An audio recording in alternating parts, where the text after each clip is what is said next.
Hi everyone, I am Marie Cris Kahit Magante. I am taking up Bachelor of Science in Secondary Education, major in English. I am here to discuss about the approaches to literary theories. Number one is the New Criticism. New Criticism emphasizes the explication or closed reading of the work itself. It rejects old historicism's attention to biographical and sociological matters. Instead, the objective determination as to how a piece works can be found through close focus and analysis rather than through extraneous and erudite special knowledge. It has long been the pervasive and standard approach to literature in college and high school curricula. New Criticism's attempts to be a science of literature with a technical vocabulary, some of which we all had to learn in junior high school, English classes, third person, and etc. New critics insist that the meaning of a text is intrinsic and should not be confused with the author's intentions nor the work's affective dimension, like its impressionistic effects of the reader on the reader. The intentional fallacy is when one confuses the meaning of a work with the author's purported intention. The affective fallacy is the erroneous practice of interpreting text according to the psychological or emotional responses of readers, confusing the text with its result. Next is the psychoanalytic criticism. Calls for the understanding of the unconscious, the repressed mind, in order to understand the human life experience, culture, language, and ultimately society, because the text to critics can only be analyzed as if it is a dream. In text, this theory argues that because literature is much like dreams, the text represents the author's unconscious desires, fears, anxieties, and traumas, and therefore, through the text, the author deals with his or her own psychosis. The goal of psychoanalytic is to help us resolve our psychological problems by focusing on patterns of behavior that are destructive in some ways. In the existence of the unconscious, the storehouse of painful experiences and emotions and resolved conflicts that we are overwhelmed by. Sigmund Freud established the namesake of the unconscious. He is often associated with the phallic symbol of dreams. Together with Jacques Lacan, he reconceptualized Freud's theory of the unconscious by delving into the self as the human being is created through social interaction, which creates desire. Now we're going to tackle about reader response criticism. It is not a subjective, impressionistic, free-for-all, nor a legitimizing of all half-baked, arbitrary, personal comments on literary works. Instead, it is a school of criticism which emerged in 1970s, focused on finding meaning in the act of reading itself and examining the ways individual readers or communities of readers experience text. This critic raised theoretical questions regarding how the reader joins the author to help the text mean. They determine what kind of reader or what community readers the work implies and receive help to create. They also may examine the significance of the series of interpretation the reader undergoes in the reading process. Like new critics, reader response critics focus on what text to do. But instead of regarding text as self-contained entities. Reader-response criticism plunges into what the new critics called the affective fallacy. What to do text in the minds of the readers. In fact, a text can exist only as activated by the mind of the reader. Thus, where formalists saw texts as a special, reader-response critics view them as temporal phenomena. And as Stanley Fish states, it is not the presence of poetic qualities compels a certain kind of attention, but the paying of a certain kind of attention results in the emergence of poetic qualities. Interpretation is not the art of construing, but the art of constructing. Interpreters do not decode poems, they make them. Now we are in Marxist criticism. From the word Marx, it is represented from the philosophy of Karl Marx, a famous German philosopher of 19th century. His literary work included many critical essays that analyzed the work of renowned authors like William Shakespeare and Johann Wolfgang in 1830. He discussed the relationship between politics, economic realities, and arts in the context of different social and general theories.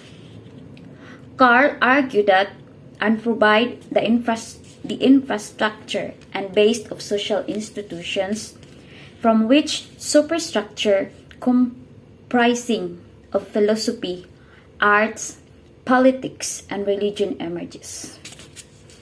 The classic piece of literature is one of the best writings produced in Marxist criticism.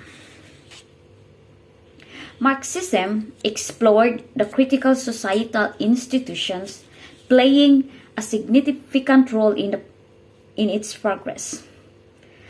Marxist critics believe that society progresses when there is a struggle between existing opponent forces. Typically, the struggle is between the opposing classes of a society, which can cause a social transformation.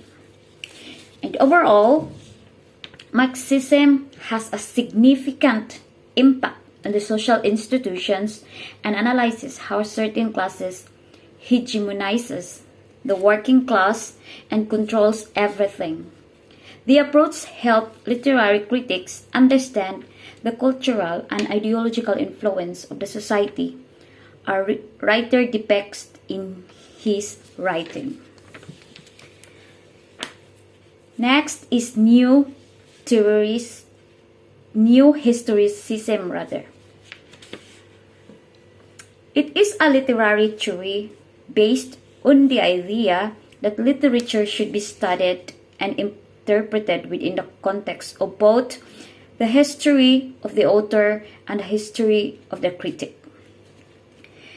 Influenced by the philosophy of Michael Foucault, new historicism acknowledges not only that a work of literature is influenced by its author's time and circumstances, but that the critic's response to that work is also influenced by his environment, beliefs, and prejudices.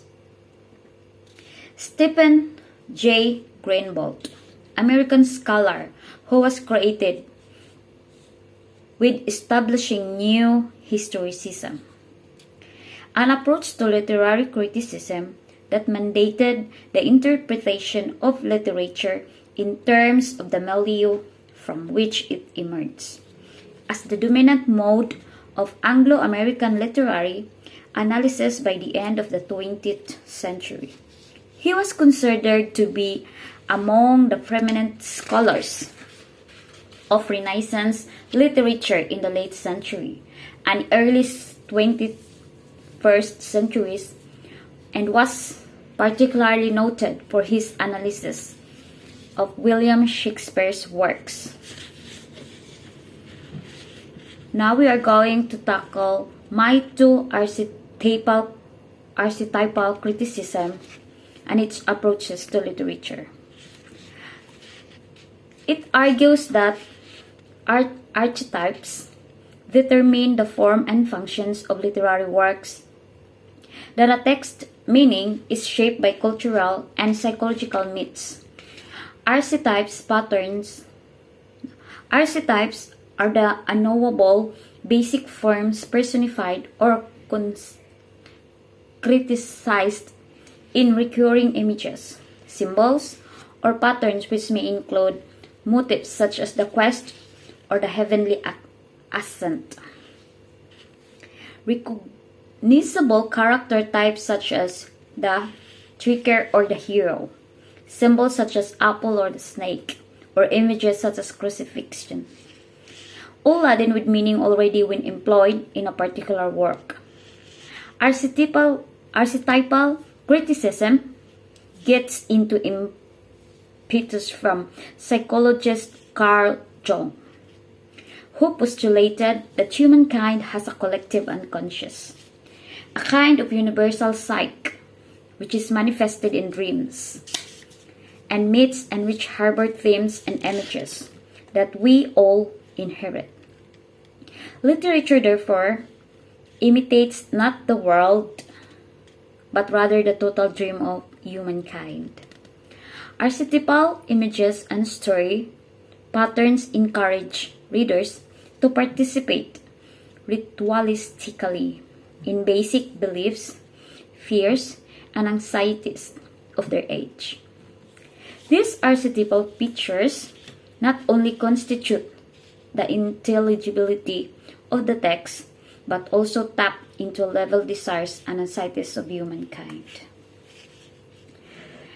Now I am going to have an analysis and evaluations about the topic that I just discussed. So I need to pick some according to the instruction of our course project. I need to pick one and make an evaluation on the critics. So I choose new criticism, and the topics and the story is Green Eggs and Ham by Dr. Seuss. Let's take Dr. Seuss' Green Eggs and Ham as an example and evaluate it as new critics. Although it may be a bit silly, it's a good place to start. The story revolves around the conflict between an unnamed protagonist and Sam. The plot occurs in two main acts. In the first act, Sam tries to convince the protagonist to eat green eggs and ham in a variety of circumstances, despite the protagonist's constant refusal. In the second act, the protagonist declares his love of green eggs and ham and says he would eat them in any of all the circumstances Sam has previously proposed. The first act takes up the majority of the book. It is not until almost the book's end that the protagonist finally tries green eggs and ham and discovers that he likes them. The book, therefore, is mainly a story of pursuit and persuasion. Some stanzas are shorter than the protagonist. The difference in the length of their speech emphasizes the protagonist's refusal to try something new and makes Sam almost a fleeting, mysterious character. While the stanzas are different of lengths, the rhyme scheme also changes often. For example, the protagonist's early lines in the book follow an above rhyme scheme, but he later switches to a. So Dr. Seuss uses rhyme schemes for variety rather than to differentiate the two characters. New criticism would disregard what the story's moral may be, or that it maybe had been written to encourage children to try new things. New critics would also avoid comparing green eggs and ham to any of Dr. Seuss' other's book. Such intertextual examination would take away from our examination of this text. That's all for my report, and thank you for listening. Bye.